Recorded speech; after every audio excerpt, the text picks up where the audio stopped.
এই ধরনের দ্বীনি মাহফিলের মর্যাদা মাহাত্ম্য কি পরিমাণ, এটা অল্প সময়ে বর্ণনা করে শেষ করা যাবে না। রাসূল আকরাম সাল্লাল্লাহু আলাইহি ওয়াসাল্লাম এক হাদিসের মধ্যে ইরশাদ করেছেন, قال رسول الله صلى الله عليه وسلم مجلس فقه خير من عبادة 60 سنة وفي رواية خير من عبادة 80 سنة। এই ধরনের দ্বীনি মাজলিস, ইলমের মাজলিস, যেখানে দ্বীনের কথা, ইলমের কথা আলোচনা করা হয়, শ্রবণ করা হয়, যদি এই মাজলিসের বসা,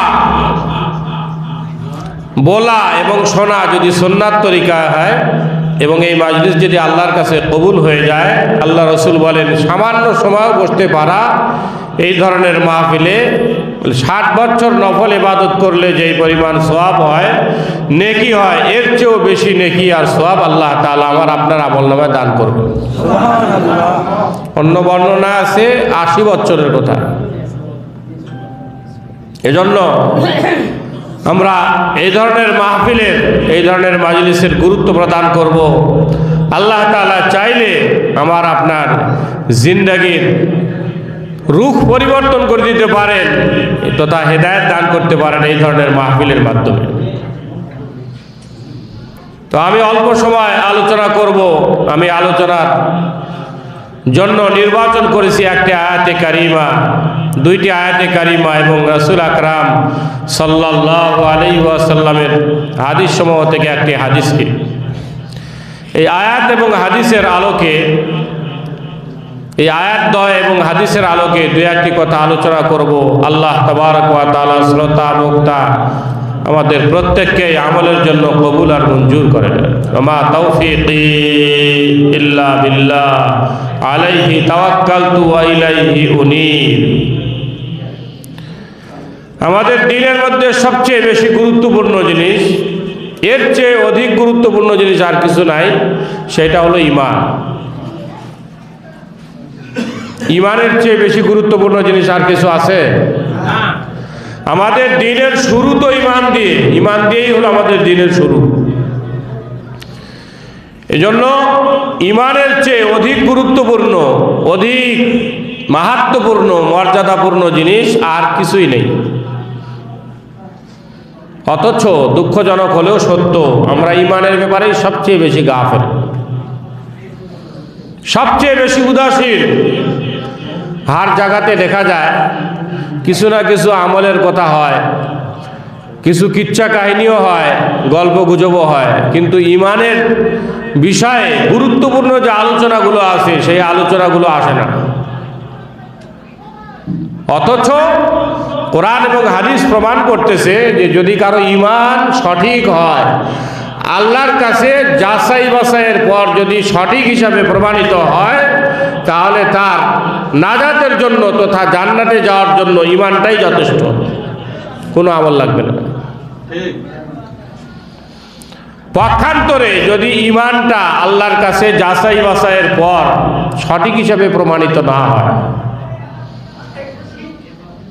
ঈমান সঠিক হিসাবে আল্লাহর কাছে যদি পরিগণিত না হয়, বলে তার যতই আমল থাকুক, যত কিছুই থাকুক, জান্নাতে যাওয়া সম্ভব নয়।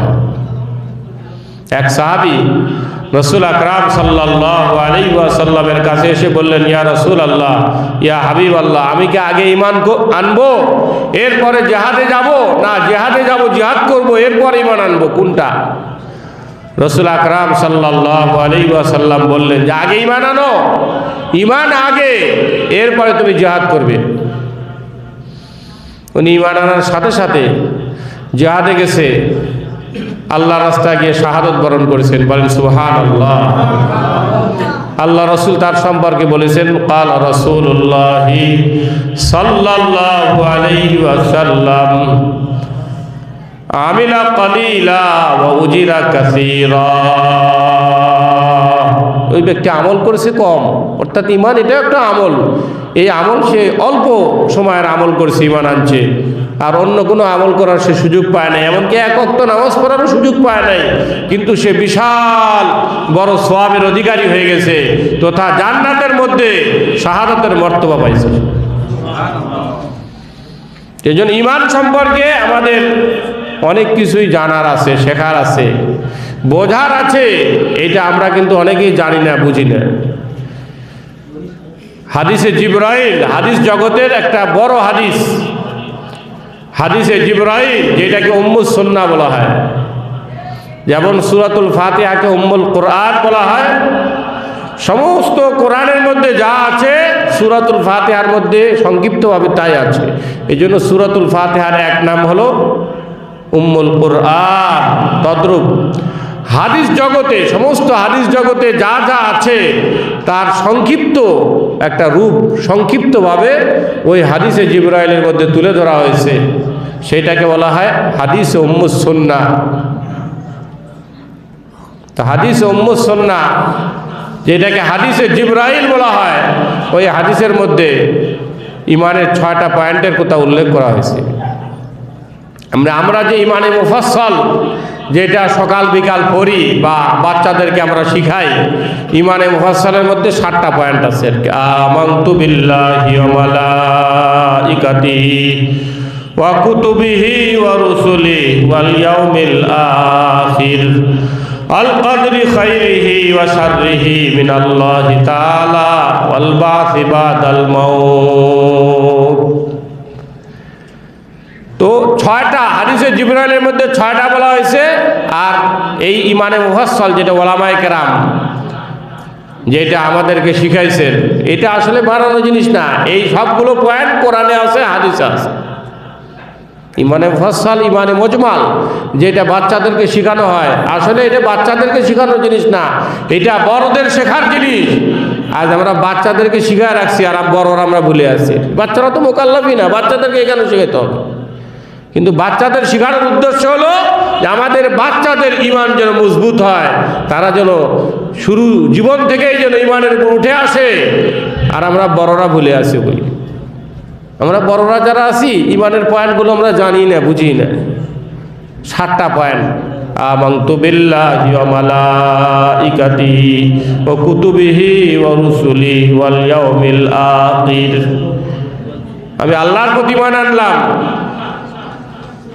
ফেরেশতার প্রতি ঈমান আনলাম, তার রসুলের প্রতি ঈমান আনলাম, তার কিতাবের প্রতি ঈমান আনলাম, এরপর আখিরাত দিবসের প্রতি ঈমান আনলাম। তা আখিরাত দিবসের 2টা ভাগ আছে। আখিরাত দিবসের প্রতি ঈমান যে এর 2টা ভাগ আছে। মৃত্যুর পর থেকে আখিরাতের জিন্দেগি শুরু হয়ে যায়।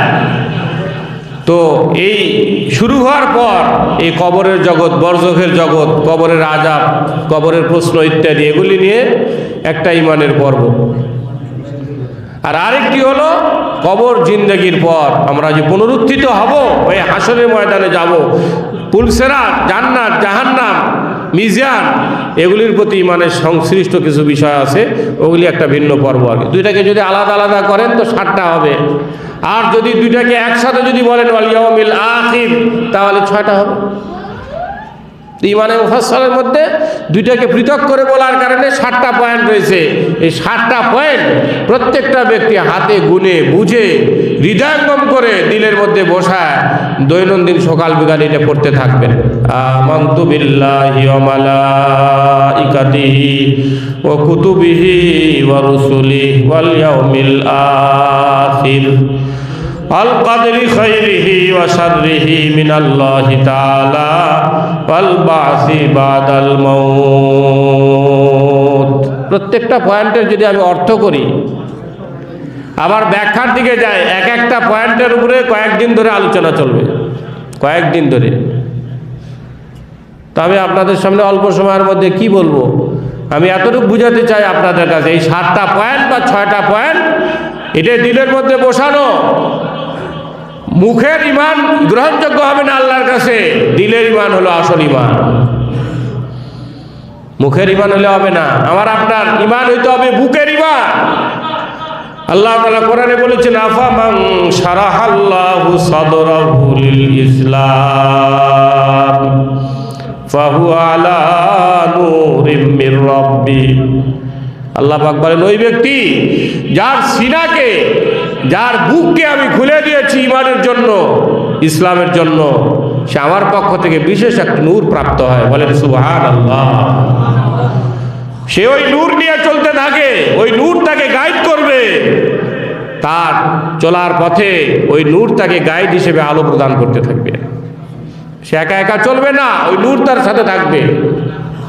সেটা কার? ওই ব্যক্তির যার ঈমানটা বুকের ঈমান হবে, মুখের ঈমান না। আল্লাহ পাক অন্য আয়াতের মধ্যে বলেছেন আওয়ামান কানা মাইতান ফাহইয়াইনাহু ওয়াজআলনা লাহু নূরা ইয়ামশি বিহি ফিন্নাস। কি ওই ব্যক্তি যাকে আমি ঈমান দিয়ে জীবন দান করেছি, আখিরাতের জীবন, আর আরেক ব্যক্তি যে মুর্দা ছিল, মুর্দা, আমি তাকে ঈমান দিয়ে জিন্দা বানিয়েছি, আর তার সাথে আমি এমন একটা আলো দিয়েছি, ওই আলো নিয়ে সে সমাজে চলাচল করে। ওইটা হলো ঈমানের আলো। তো বুকের ঈমান যার হবে সে ওই আলো পাবে, আর যার ঈমান বুকের ঈমান হবে না, শুধু মুখের ঈমান হবে, সে ওই আলো পাবে না, ঈমানের নূর পাবে না। আমার আপনার ঈমান যেন বুকের ঈমান হয়, যে ঈমান আল্লাহর কাছে গ্রহণযোগ্যতা পাবে, আল্লাহর কাছে সঠিক হিসেবে প্রমাণিত হবে। ওই ঈমান জানার প্রয়োজন আছে কিনা ভাই? প্রয়োজন আছে কিনা? আমি সংক্ষিপ্তভাবে বলি, শেষ করে দেব। ওই ঈমান যদি বুকের ঈমানকে বানাইতে চান, ওই ঈমান যদি শুধু মুখে নয় বুকের ঈমান বানাইতে চান, যেটা আল্লাহ কোরআনে বলছেন, তাহলে আমাকে আপনাকে ঈমানের বিষয়ে দুইটা কথা জানতে হবে, জরুরি কথা জানতে হবে। সেটা হলে ঈমানের জন্য কিছু বিষয় আছে গ্রহণীয়, কিছু বিষয় আছে বর্জনীয়। এটাকে আরেক ভাষায় বলতে পারেন যে কিছু বিষয় আছে সহি আকীদার বিষয়, যেগুলি দিলের মধ্যে বসাইতে হবে, বদ্ধমূল করতে হবে, মজবুতভাবে দিলের মধ্যে বসাইতে হবে। আর কিছু বিষয় আছে গলত আকীদা, ওগুলি অন্তর থেকে বের করতে হবে, খারিজ করতে হবে, অন্তরকে ধুয়ে মুছে সাফ করতে হবে।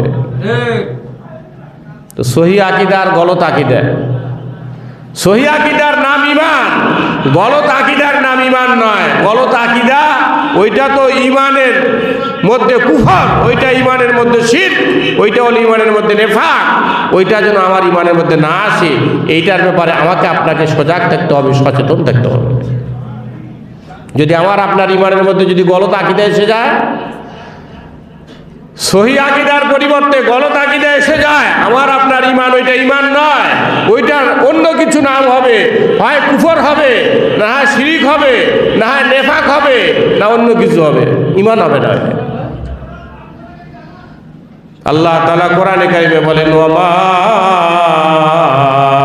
আতাকুমুর রাসূলু ফাখুযুহু ওয়া মা নাহাকুম আনহু ফান্তাহু। কোরআনে দুই ধরনের জিনিস আছে, কিছু আদেশ সূচক, কিছু নিষেধ সূচক। আল্লাহ তাআলা স্বয়ং ইরশাদ করছেন সূরাতুল হাসরের শুরুতে যে রাসূল তোমাদের জন্য সাল্লাল্লাহু আলাইহি ওয়াসাল্লাম তোমাদের দ্বীনের বিষয়ে আদেশ সূচক যে জিনিসগুলো তোমাদেরকে দিয়েছেন সেগুলি তোমরা গ্রহণ করো, আর তোমাদেরকে যেগুলি জিনিস থেকে নিষেধ করেছেন, নিষেধ সূচক যে জিনিসগুলো আছে ওগুলি তোমরা বর্জন করো, তাহলেই সঠিক ঈমান হবে। এখন আমার আপনার জানার বিষয় যে ঈমানের মধ্যে কিছু বিষয় যেহেতু গ্রহণীয় আছে আর কিছু বিষয় বর্জনীয় আছে, তো দুইটাকে জানতে হবে কিনা ভাই? ওই যে 6টা পয়েন্ট বা 7টা পয়েন্টের কথা বললাম, এই 6টা পয়েন্ট বা 7টা পয়েন্ট হলো গ্রহণীয় বিষয়গুলো, গ্রহণীয় বিষয়। আবু তালেব সবাই হয়তো নামে জানেন, খাজা আবু তালেব আল্লাহ রাসূলের স্বয়ং আপন চাচা ছিল, আল্লাহ রাসূলের আপন চাচা ছিলেন খাজা আবু তালেব। কে? আর আবু জাহাল ছিল দূর সম্পর্কীয় চাচা, আবু লাহাবও আপন চাচা ছিল। ওই আবু তালেব তার ঈমানের 6টা পয়েন্টই হৃদয়ঙ্গম ছিল। ওই যে ইমানের 7টা পয়েন্ট বা 6টা পয়েন্ট সবগুলোই তার বিশ্বাস ছিল, ইয়াকিন ছিল, সবগুলোই ছিল। কিন্তু কি ছিল না জানেন? সে মুসলমান না, কিন্তু সে কাফের। আল্লাহ রসুল, বুখারী শরীফে হাদিসে আছে, আল্লাহ রসুল তাকে জাহান্নামের মধ্যে দেখেছিলেন। সে জাহান্নামী। কিসের অভাব? বলে ইমানের 6টা পয়েন্টই তো তার হৃদয়ঙ্গম ছিল, তার মধ্যে ইমানের 7টা পয়েন্টই ছিল। কিন্তু কথা হলো ইমানের জন্য যে বর্জনীয় বিষয়গুলো আছে সেগুলি সে বর্জন করে নাই। এখন ইমানের জন্য বর্জনীয় বিষয় কি কি, এটা আমাকে আপনাকে জানতে হবে। ইমানের জন্য বর্জনীয় বিষয় হলো শিরিক থাকা চলবে না, কুফর থাকা চলবে না। যেখানে শিরিক আছে ওখানে ইমান নাই, যেখানে কুফর আছে ওখানে ইমান নাই। শিরিক আর কুফরের সাথে ইমানের সহাবস্থান হইতে পারে না কোনো। আল্লাহ তাআলা বলেন, আল্লাযীনা আমানু ওয়া লাম ইয়ালবিসু ঈমানাহুম বিযুলমিন উলাইকা লাহুমুল আমনু ওয়া হুম মুহতাদুন। ওই সমস্ত ব্যক্তি যারা ঈমান আনছে, ঈমানের সাথে শিরিককে, কুফরকে সংমিশ্রিত করে নেয়। প্রতিটি কুফর শিরিকের পর্যায়ে। শিরিক আর কুফরের গুনাহ নিয়ে যদি কেউ ওই দুনিয়া থেকে বিদায় হয়ে চলে যায়, কশিন কালেও আল্লাহ তাআলা ওই আখিরাতের আদালতে মাফ করবেন না, কখনো করবেন না, কখনো করবেন না, কখনো করবেন না। যেটা আল্লাহর ঘোষণা, ইন্নাল্লাহা লা ইয়াগফিরু আন ইউশরাকা বিহি ওয়া ইয়াগফিরু মা দুনা যালিকা লিমান ইয়াশা। আল্লাহর ক্ষমতা আছে, আল্লাহ চাইলে কুফর শিরিককেও মাফ করতে পারেন, কিন্তু করবেন না। এটা আল্লাহর ঘোষণা, আমি করব না। এটা আল্লাহর তো সব কিছু ক্ষমতা আছে, করলে করতে পারে, কিন্তু আল্লাহ বলে দিয়েছেন যে কুফর শিরিক নিয়ে যারা এই পৃথিবী থেকে চলে যাবে, আমি ওইটা কিন্তু মাফ করব না, কখনো করব না, কখনো করব না, কখনো। তো কুফর 5 প্রকার, শিরিক 5 প্রকার। আমি এটা বলেই শেষ করে দেব। কুফর 5 প্রকার। কুফর আমাকে আপনাকে জানতে হবে। যদি না জানেন, এই কুফর 5 প্রকার আর শিরিক 5 প্রকারের আয়নায় আমাকে আপনাকে ধরতে হবে। এইভাবে আয়নার সামনে ধরতে হবে যে আমার মধ্যে কুফরের কোনোটা আছে কিনা, শিরিকের কোনোটা আছে কিনা। যদি থাকে তাহলে তো আমার ইমানের মধ্যে ভেজাল। ভেজাল না, ইমান নাই আমার। আমি প্রথম কাতারে নামাজ পড়লে কি হবে? আমি প্রথম কাতারে পাগড়ি সহ, যায় নামাজ সহ নামাজ পড়ে কি লাভ হবে? আমার তো ইমান নাই। আমি 5টা কুফরের প্রকার বলবো আপনাদের সামনে, শিরিকের 5টা প্রকার বলবো। একটাকে বলে কুফরে ইনকার। সবাই বুঝি আমরা। কুফরে ইনকার মানে মুখে অস্বীকার, অন্তরেও অস্বীকার, আমাদের দিনকে স্বীকার করে না। মুখেও অস্বীকার, অন্তরেও অস্বীকার, যেমন সাধারণ কাফেররা। এটাকে কুফরে ইনকার বলে। আর একটা হলো কুফরে নেফাক। কুফরে নেফাক কি? মুনাফিকি, যেটা আপনারা জানেন। কুফরে নেফাক হলো মুখে স্বীকার করে যে আমাদের দিন হক, কিন্তু অন্তরে অস্বীকার করে। অন্তরে কি করে? মদিনার মুনাফিকরা আল্লাহ পাক তাদের সম্পর্কে কত আয়াত নাজিল করেছে, সূরাতুল মুনাফিকুন নাজিল করেছে। ওরা মুখে যতই বলুক আমি ঈমান আনছি, আল্লাহ বলছে ওমা হুম বিমুমিনিন, এরা কখনো মুমিন নয়। এখন ওই মুনাফিক আছে, নাই তা নয়, বাকি এখন আয়াত নাজিল হবে না, সূরা মুনাফিকুন আসবে না। আয়াত তো একবারই নাজিল হয়ে গেছে, এখন এরকম মুনাফিক আছে না? আরেকটি হলো কি? আরেকটি হলো কুফরে জাহুদ। কুফরে জাহুদ কি শোনেন? কুফরে নেফাকের বিপরীত। সেটা হলো কি? যে মুখে স্বীকার করবে না, কিন্তু অন্তরে বিশ্বাস আছে যে আমাদের দিন সত্য। মুখে স্বীকার করবে না, স্বার্থের কারণে। কিসের কারণে? কিসের কারণে? স্বার্থের কারণে। যেমন অধিকাংশ ইহুদিরা এই কুফরের মধ্যে ছিল। 2-4 জন ইহুদি মুসলমান হয়েছে, আর বেশিরভাগই মুসলমান হয় নাই। ইহুদিরা কি জানতো না যে আমাদের নবী বড় হক? জানতো না? আল্লাহ পাক কোরআনে বলছে, ইয়ারিফুনাহু কামা ইয়ারিফুনা আবনাহুম। ওরা আমাদের নবীকে চিনতো, বড় হক হিসেবে জানতো, ওই রকম চিনতো, জানতো যেমন ওরা আমাদের ছেলেদেরকে চিনে। আমরা আমাদের ছেলেদেরকে, হাজার মানুষের মধ্যে থাকলেও আমরা তো চিনতে পারবো না যে এটা আমার ছেলে, না ভুল করবো কেউ? ভাই, আমরা আমাদের ছেলেদেরকে চিনি কি না? চিনি না? ওরা নবীকে ওই রকম চিনতো যেমন ছেলেকে চিনে। আল্লাযী ইয়াজিদুনাহু মাকতুবান ইনদাহুম ফিত তাওরাতি ওয়াল ইনজিল। বলে ওই নবীকে ওরা পাইছে। কেমন পাইছে? ছবি সহ, সুরত সহ, সিরত সহ, গঠনাকৃতি সহ, দেহ অবয়ব সহ নবীকে তারা তাওরাত ইনজিলে পাইছে। আমরা অনেক সময় একটা লোককে দেখি নাই, কিন্তু ফেসবুকে দেখি, ফটোতে দেখি, বিভিন্ন জায়গায় ছবিতে দেখি। যদি ওই লোকটা সামনে আসে যে আপনি চিনতে পারবেন না, এই লোকটাই তো ওই লোক যেটাকে ছবিতে দেখতাম, চিনতে পারবেন না? ওরা নবীকে ওইরকম চিনত, কিন্তু ঈমান আনে নাই। কেন আনে নাই জানেন? হিংসা, জেদ, স্বার্থ। বলে এটাকে এক প্রকার কুফরি বলা, কুফরে জাহুদ। আল্লাহ কোরআনে বলছে ওয়া জাহাদু বিহা ওয়াস্তাইকানাতহা আনফুসুহুম। কদের দিলের মধ্যে ইয়াকিন ছিল, দিলের মধ্যে ইয়াকিন ছিল, কিন্তু স্বার্থের কারণে ইসলামকে মেনে নেয় নাই, ইসলামের নবীকে মানে নাই, কোরআনকে মানে নাই। এটা এক প্রকার কুফরি। আর এক প্রকার কুফরি কি? কুফরে আনাত। কুফরে আনাত কি শুনেন ভালো করে, এটা একটু ভালো করে শুনতে হবে, ভালো করে বুঝতে হবে কি আমার আপনার মধ্যে কুফরি আছে কিনা। কুফরে আনাত বলা হয় যে মুখে বলবে যে আমাদের দিন সত্য, অন্তরেও বিশ্বাস করবে যে দিন সত্য, কিন্তু কিন্তু কি শুনেন ভালো করে শুনেন ভালো করে, মুখে স্বীকার করবে যে আমাদের দিন সত্য, কালিমা শাহাদাত পড়বে আশহাদু আল্লা ইলাহা ইল্লাল্লাহ, মুখে বলবে, অন্তরেও বিশ্বাস করবে যে আমাদের দিন সত্য, কিন্তু সে মনে করে যে ইসলাম বাদ দিয়ে যত ধর্ম আছে ওগুলিও ঠিক। ঠিক না, সবগুলোই ঠিক, ধর্ম হিসেবে যে কোনো একটা মানলেই হলো, সে স্বর্গে চলে যাবে। বলে নাউজুবিল্লাহ।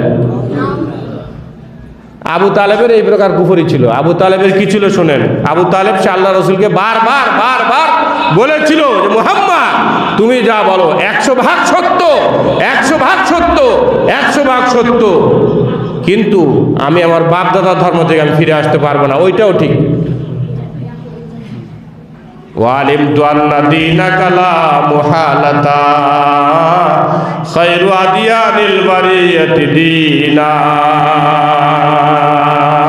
আবু তালেব তার কবিতার মধ্যে বলছে আমি নিশ্চিতভাবে জানি, 100% আমি জানি হে মুহাম্মদ তোমার দিন সবচেয়ে সত্য দিন, সবচেয়ে শ্রেষ্ঠ দিন, কিন্তু আমি আমার বাপ দাদার ধর্মে চুনকালি মারতে পারি না, আমি আমার বাপ দাদার ধর্মকে আমি বাতিল বলে ঘোষণা করতে পারি না। এই কারণে আবু তালেব কাফের। আমরা তো এখন অনেক মুসলমান আছে এরকম দেখবেন, গত সরকারের আমলে এরকম এই কুফরিটা সবচেয়ে বেশি সাপ্লাই দেওয়া হয়েছিল। কি কুফরি জানেন? বলে সকল ধর্মের প্রতি শ্রদ্ধাশীল হন, সকল ধর্মকে শ্রদ্ধা করতে শিখেন, সব ধর্মই সঠিক, যে কোনো একটা ধর্ম আপনি পালন করেন আপনি স্বর্গে চলে যাবেন। এইভাবে আমাকে আপনাকে কুফরির সবক দেওয়া হয়েছিল, এখনো হচ্ছে। এই কুফরির সবক যদি আমি আপনি নিয়ে থাকি, আপনি প্রথম কাতারে নামাজ পড়ে কি লাভ হবে? আপনি যায় নামাজ সহ দ্বিতীয় কাতারে নামাজ পড়ে কি লাভ হবে? আপনার আমার ঈমান নাই। ইসলাম বলতেছে একমাত্র গ্রহণযোগ্য ধর্ম আল্লাহর কাছে হলো ইসলাম, আর অন্যান্য যা কিছু আছে ধর্মের নামে অধর্ম যা আছে সবগুলো বাতিল বাতিল বাতিল। ওইটাকে কেউ যদি হক মনে করে তার ঈমান সাথে সাথে চলে যাবে। আবু তালেব কেন কাফের বলেন? আবু তালেব কেন কাফের বুঝতে পারছেন তো ভাই? আবু তালেবের অপরাধ এইটাই ছিল, সে 7টা পয়েন্ট বলেন, 6টা পয়েন্ট বলেন ইমানের 7টা পয়েন্ট বলেন, 6টা পয়েন্ট বলেন, সবগুলোকে সে বিশ্বাস করত, কিন্তু সে তার বাপ দাদার ধর্মকে বাতিল বলে ঘোষণা দেয় নাই, ওইটাকে বর্জন করে নাই, যার কারণে সে কাফির। আল্লাহ রসুল তাকে জাহান্নামের মধ্যে দেখছেন যে জাহান্নামে তাকে শাস্তি দেওয়া হচ্ছে, সে জাহান্নামে। এইটাকে বলা হয় কুফরে আনা। আমাকে আপনাকে বাইবেলের দাওয়াত দেয়, বাইবেল দিয়ে খ্রিস্টান মিশনারিরা এসে দাওয়াত দেয়, বলে আপনি ইসলাম পালন করেন ভালো, আপনি এই বাইবেলটাও পড়েন, পরে এটার থেকে কিছু নেন, আপনি ঈসাই মুসলিম হন। ঈসাই মুসলিম মানে ঈসাই মুসলিম হন মানে খ্রিস্টান মুসলিম হন। খ্রিস্টান আবার মুসলমান হইতে পারে নাকি? পারে? বলে ঈসাই মুসলিম হন, আমাকে আপনাকে ধোকা দিচ্ছে। তখন অনেক সরল মনা মুসলমান কি করে, আচ্ছা ঠিক আছে বাইবেলও একটু পড়ি, কোরআন শরীফ তো পড়ি, বাইবেলও পড়ি, সব ধর্মের প্রতি শ্রদ্ধাশীল হই, সব ধর্মকে শ্রদ্ধা করতে শিখি, ঘৃণা কেন করব? এই লোকেরাই স্লোগান বানাইছে ধর্ম যার যার উৎসব সবার। এই লোকগুলোই যারা এই কুফরির সবক দিয়েছে, এই কুফরিকে যারা পুনর্বাসন করেছে অতীত সরকারের আমলে, ওরাই স্লোগান বানাইছে ধর্ম যার যার উৎসব সবার। এটা কুফরি স্লোগান, এটা ইমান বিধ্বংসী স্লোগান। এই স্লোগান যদি আপনি আপনি দিলের মধ্যে নেন, বাস আপনার ইমান সাথে সাথে চলে গেল। এই জন্য মনে করতে হবে একমাত্র গ্রহণযোগ্য দিন আল্লাহর কাছে হল ইসলাম। ইসলামের বাইরে যা যা আছে, আমি আপনি যখন কালিমা পড়ছি লা ইলাহা ইল্লাল্লাহু মুহাম্মাদুর রাসূলুল্লাহ, তো কালিমার দ্বিতীয় অংশের মধ্যে মুহাম্মাদুর রাসূলুল্লাহ যেটা বলা হয়েছে, এটার উদ্দেশ্য কি? দাওয়াত ও তাবলীগে বলে ওই কথাটা দিলের মধ্যে বসান। পৃথিবীতে যত মত আছে, পথ আছে, তরিকা আছে, কোনোটার মধ্যে কোনো প্রকার শান্তি নাই, কামিয়াবি নাই, সফলতা নাই, শৃঙ্খলা নাই, নিরাপত্তা নাই, কিচ্ছুই নাই। একমাত্র নবী মুহাম্মদুর রাসূলুল্লাহ সাল্লাল্লাহু আলাইহি ওয়াসাল্লাম এর নুরানি তরিকার মধ্যে এই পৃথিবীর এবং উভয় জগতের যাবতীয় সুখ শান্তি, কামিয়াবি, সফলতা, নিরাপত্তা, শৃঙ্খলা রয়েছে। এই কথাটা বিশ্বাস করতে হবে আমাকে আপনাকে। তো আমি বলতেছিলাম ইমানের জন্য গ্রহণীয় বিষয় আর বর্জনীয় বিষয়গুলো। তো কুফর 5 প্রকার, কুফর 5 প্রকার। এই যে কুফরে আনাত, এটা আবু তালেবের কুফর ছিল, এটা আবু তালেবের কুফর। অনেক মুসলমানের মধ্যেও এরকম এই কুফরই আছে। ধর্ম সবগুলোই ঠিক, সবগুলোই সঠিক, যে কোনো একটা মানলেই হয়। এই জন্য আমি ইসলাম মানতেছি। যার কারণে কি করে দেখবেন, মাঝে মধ্যে মুসলমানদের দিনী মাহফিলেও যায়, আবার পূজা পার্বণেও যায়। দিনী মাহফিলেও যায়, পূজা পার্বণেও যায়। তো এটা ইমান হলো? এটা কোনো ইমান নয়। আল্লাহ পাক কোরআনে কারিমে বলেন ইন্নাল্লাযীনা ইয়াকফুরুনা বিল্লাহি ওয়া রাসূলিহি, নিশ্চয় ওই সমস্ত ব্যক্তি যারা আল্লাহ এবং আল্লাহ রাসূলকে অস্বীকার করলো। এই আয়াতের মধ্যে যে আয়াতখানা আমি আপনাদের সামনে এখন পড়ব, 4 প্রকার কুফরের কথা তুলে ধরা হয়েছে। 4 প্রকার কুফরের কথা। ইন্নাল্লাযীনা ইয়াকফুরুনা বিল্লাহি ওয়া রাসূলিহি ওয়া ইউরিদুনা ইউফাররিকু বাইনাল্লাহি ওয়া রাসূলিহি। আর এক প্রকার কুফরি কি? কিছু লোক আছে আল্লাহ রসুলের মাঝে পার্থক্য করে। তৌহিদ মানে রিসালত মানে না, রিসালত মানে তৌহিদ মানে না, পার্থক্য করে। নতুন করে গত সরকারের আমলেও এই কুফরি ছিল। কুফরিটা কি? বলে হাদিস কোনো প্রয়োজন নাই, শুধু তৌহিদ কোরআন মানলেই যথেষ্ট। নাউজুবিল্লাহ। বলে আমরা কোরআনের আলো সব জায়গায় ছড়াবো, কোরআন দিয়ে আমরা আমাদের দিনকে সাজাবো, কোরআন দিয়ে আমাদের পৃথিবীকে সাজাবো, হাদিসের কোনো প্রয়োজন নাই। ওরা হাদিসকে অস্বীকার করে। হাদিসও ওহির একটা পার্ট, কোরআন যেমন ওহির একটা পার্ট। আপনি এক প্রকার ওহিকে যদি অস্বীকার করেন, আপনি কোরআনকেই অস্বীকার করলেন, আপনার ঈমান নাই। যারা হাদিসকে অস্বীকার করে ওরা বলে বুখারী শরীফ এটা শিয়ারা লেখছে, মুসলিম শরীফ শিয়ারা লেখছে, সিয়াসেতটা সব শিয়ারা লেখছে। এগুলি সব জাল বানোয়াট, কোরআনই তো হাদিস। কোরআনকে আল্লাহ কোরআনে বলছে আল্লাহু নাজ্জালা আহসানাল হাদিস। কত বড় অপব্যাখ্যা, চিন্তা করেন। অপব্যাখ্যা করে হাদিসকে অস্বীকার করতেছে। ঈমান থাকবে? থাকবে ঈমান?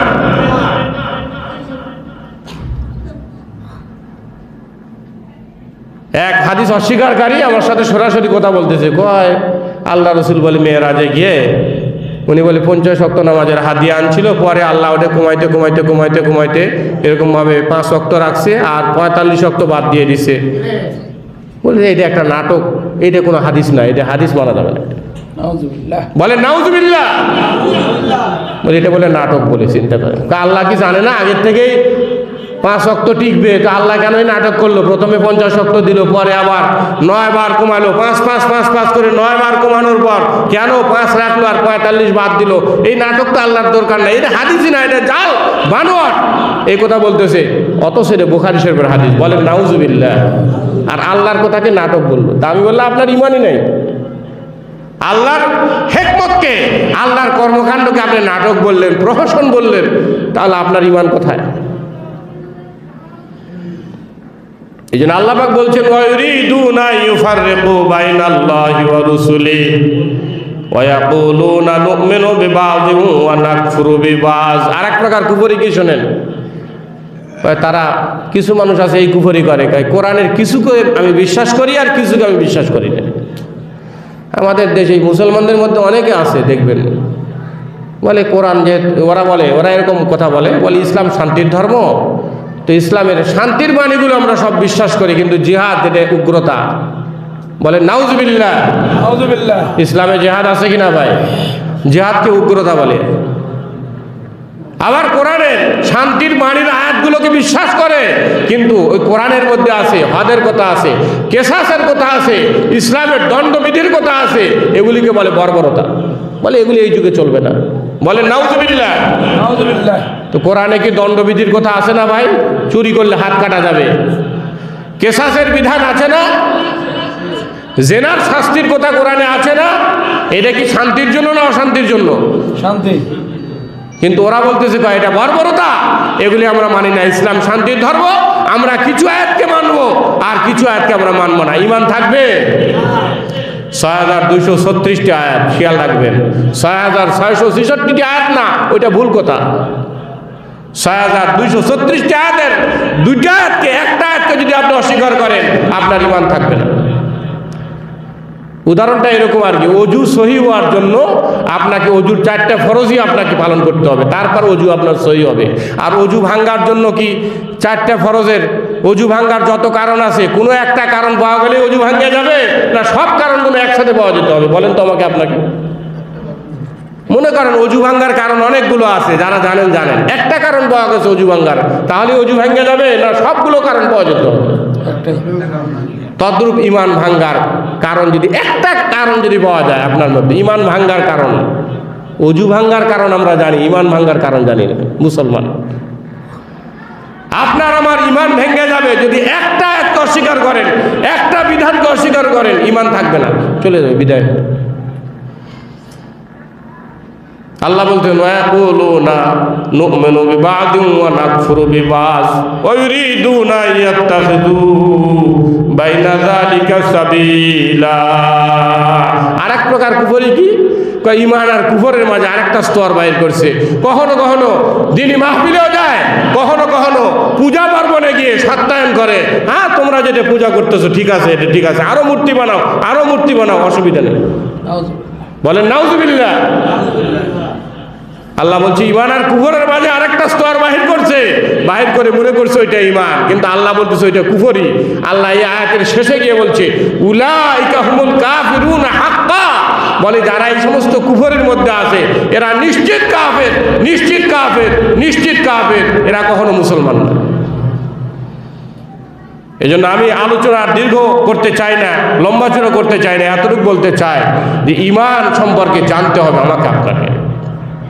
আর ঈমান যেহেতু এমন একটা জিনিস যেটা সবচেয়ে জরুরি জিনিস, সবচেয়ে জরুরি জিনিস, তো এটার জন্য গ্রহণীয় বিষয় কী কী আছে এটাও জানতে হবে, বর্জনীয় বিষয়গুলো কী কী আছে ওইটাও জানতে হবে, গ্রহণীয় জিনিসগুলো অন্তরে বসাইতে হবে, বদ্ধমূল করতে হবে, বুকের ঈমান বানাইতে হবে, সিনার ঈমান বানাইতে হবে, আর বর্জনীয় বিষয়গুলোকে বর্জন করে আমার আপনার ঈমানকে বাঁচাইতে হবে।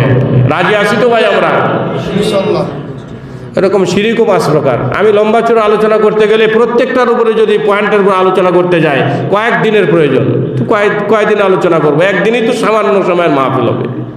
শিরিক 5 প্রকার, শিরিকও 5 প্রকার। আমার আপনার তাওহীদ যেটাকে ঈমান বলি, এইটার আরেকটা সাইড হলো শিরিক যদি আসে ঈমান থাকবে না। কুফর থাকলে যেমন ঈমান থাকবে না, প্রত্যেকটি কুফরই হলো শিরিকের পর্যায়ে, শিরিক থাকলে ঈমান থাকবে না। শিরিকেরও 5টা প্রকার আছে, সব প্রকার নিয়ে আমি আলোচনা করতে যাই না, এতটুকু বলতে চাই যে শিরিক ফির রুবুবিয়্যাহ, রব। আমরা অনেকে মনে করি যে দোকান আমার যোগানদাতা, দোকান আমার খাদ্যের যোগানদাতা, আমার বাড়ির সংসারের যোগানদাতা, এই দোকান না থাকলে, এই ব্যবসা না থাকলে আমার কিচ্ছুই হবে না। তো রব কাকে বানাইছে? এই দোকানকে বানাইছে। আপনি যদি ওই দোকানদারকে যা জিজ্ঞাসা করেন ভাই রিজিক কে দেয়, আল্লাহ দেয়। রিজিকের মালিক কে? আল্লাহ। কিন্তু আজান হয়েছে, কথাটা শুনেন ভালো করে, আজান হয়েছে, 5টা কাস্টমার আসছে, আমার দিলের মধ্যে কয় ভাই আমি যদি এই 5টা কাস্টমারকে যদি না দিয়ে যদি আমি চলে যাই তো আমার তো লস হয়ে যাবে, ক্ষতি হয়ে যাবে, যাবো না, আজ যাবো না। তাহলে দেখলে মুখের কালিমা কি আর দিলের কালিমা কি মিলছে? দুইটা মিলছে? মিলে নাই। মুখের কালিমা ভিন্ন, দিলের কালিমা ভিন্ন। আমার আপনার ইমান হবে দিলের কালিমা, মুখের কালিমা। আজ দোকানে করতে গিয়ে, ব্যবসা করতে গিয়ে, চাকরি করতে গিয়ে, জমি করতে গিয়ে আমি আপনি আল্লাহর হুকুমকে জলাঞ্জলি দিচ্ছি। রব কাকে বানায় রাখছি? রব কাকে বানাইছি? তো ধরা খেয়ে যাবো। কবরে প্রশ্ন হবে, মার রব্বুকা, তোমার রব কে ছিল বলো? শিরিক ফিল উলুহিয়া। আমি সব প্রকারে ব্যাখ্যা করতে যাব না, শেষ করে দিচ্ছি আলোচনা। শেষ, প্রধান আলোচক উনি আলোচনা করবে।